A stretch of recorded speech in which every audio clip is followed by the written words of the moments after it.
Olá, meu irmão, minha irmã, eu te cumprimento com a paz aquietadora do nosso Deus, extensiva a todos da tua família.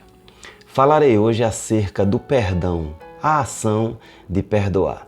Perdoar é a junção do prefixo per, que leva para movimento em torno de, com o verbo doar, que é o mesmo que conceder ou transmitir de graça. O termo per, ele também pode ser utilizado como preposição. Nessa colocação, trata-se da introdução de pelo, não pelo de animal, mas no sentido de através, por intermédio. Por exemplo, a frase pelo amor de Deus. Essas duas partes formam o verbo perdoar. E verbo é a palavra que indica a ação, movimento, estado, qualidade. Logo, perdoar, em sua definição ampla, quer dizer movimento através do ato de conceder gratuitamente ou de doar o direito, doar a razão. É aí que entra a dificuldade do ser humano, uma vez que a gente reluta em entregar aquilo que nos é de direito, ou a nossa razão. Exatamente, imagina aí, para quem tanto nos prejudicou ou nos contrariou. Só a graça, não é, meu querido? Mas jamais esqueça, o perdão nos torna mais leves. Você e eu sabemos que perdoar é um requisito para sermos perdoados por Deus. É estreito, não é? Inclusive, votamos a Ele em nossas orações. Eu vou abrir aqui a minha Nova Versão Internacional, no versículo 4 do capítulo 11 de Lucas. Diz assim: perdoa-nos os nossos pecados, pois também perdoamos a todos os que nos devem, e não nos deixes cair em tentação. Agora convenhamos, essa atitude carece de empreender muito, não pouco, muito esforço e renúncia para se pôr em prática. Perdoar de coração, meu irmão, aquele perdão que transforma a ofensa em amor pelo ofensor, depende do grau de comunhão do ofendido com Deus, depende do nível de injustiça sofrido ou pelo menos interpretado pelo ofendido, e das características individuais de cada um. É difícil, mas o perdão nos torna mais leves. Sabendo que perdoar é muito difícil, tendo essa consciência, o macete é não supervalorizar o nosso grau de santidade, nem a nossa pretensa capacidade de perdoar. Às vezes a gente censura os outros como se estivéssemos em um patamar bem mais elevado. Outra coisa que não devemos supervalorizar é a polidez do nosso caráter. Por quê? Porque para se perdoar, meu irmão, é necessário a ação do Espírito Santo em nós. É esta ação que faz com que, inteligente e sabiamente, troquemos a nossa razão pela paz, pela unidade. A aparente perda ao perdoar é o caminho do ganho nos relacionamentos em todas as esferas. Para tanto, meu querido, é preciso treinar. Até porque o perdão ele nos torna mais leves. E é bom viver leve. Para isso eu preciso treinar como viver leve. Agora, como treinar? Canalizando as atitudes de hostilidade não é fácil. Canalizando aquelas atitudes de hostilidade contra nós como oportunidades ofertadas por Deus para nos vencermos a nós mesmos. E é muito gostoso quando a gente vence a gente mesmo. E isso só é possível vigiando a mente. Ou seja, quando aquele plano malicioso de dar o troco, ele for se desenvolvendo, for tomando forma robusta em nossa mente, a gente frear imediatamente e já começar a editar aquela ideia maliciosa. Que tal?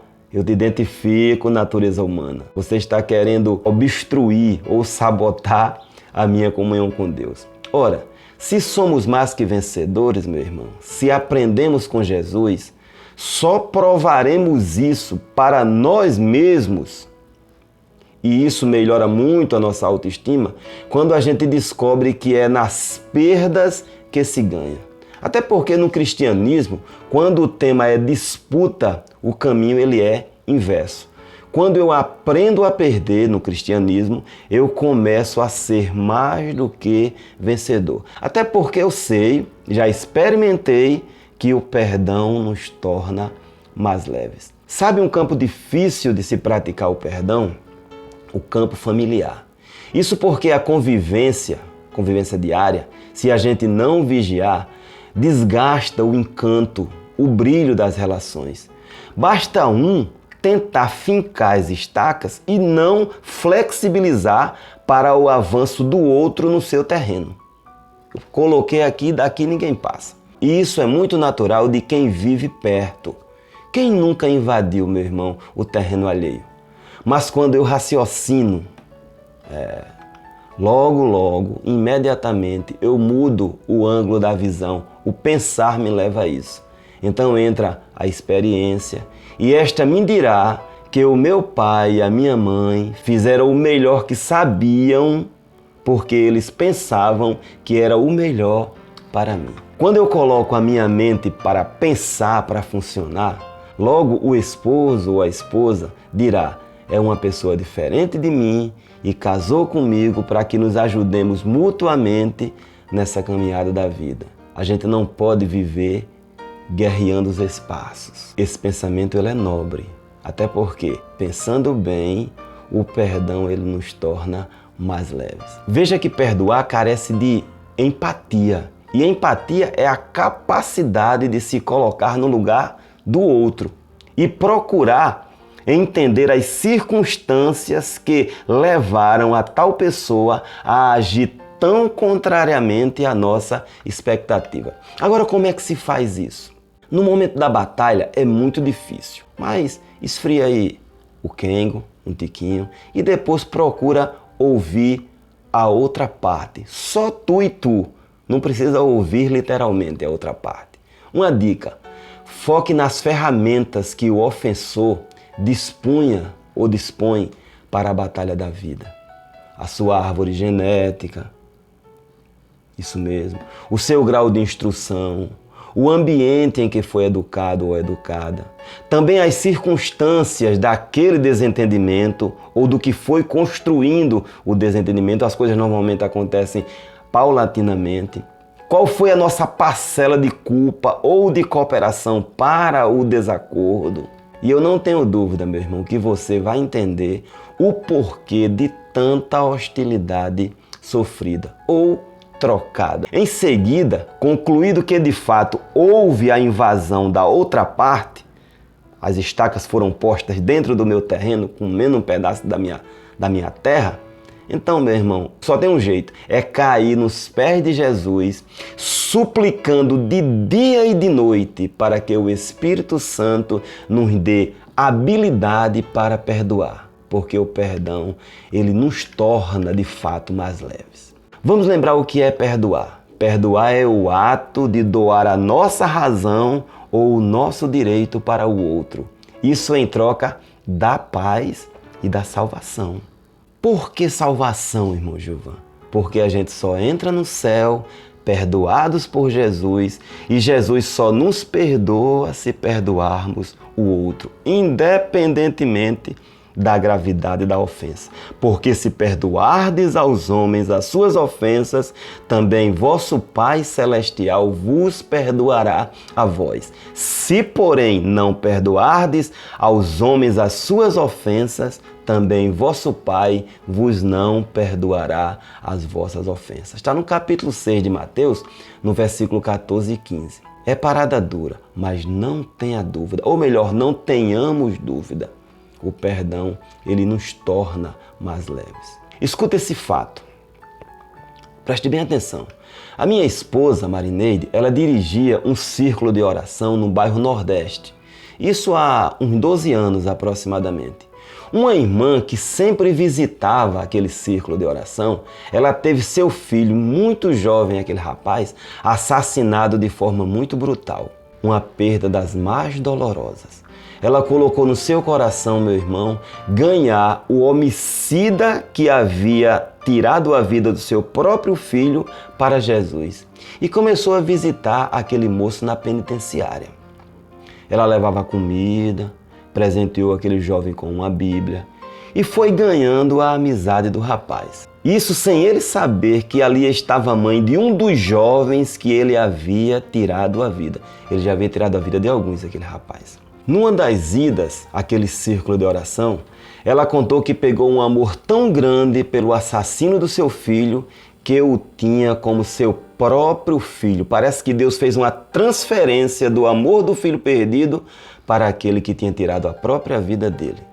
E ela pediu oração naquela ocasião no círculo de oração, porque ela estava com receio que aquele jovem assassino soubesse que ela era a mãe do morto e rompesse o relacionamento. Ah, meu irmão, quando Marineide me contou este fato, eu passei a me envergonhar de mim por ser tão mesquinho e guardar ressentimento de coisas tão minúsculas, tão insignificantes nesta vida, quando comparado com esta grandiosidade de amor desta mulher.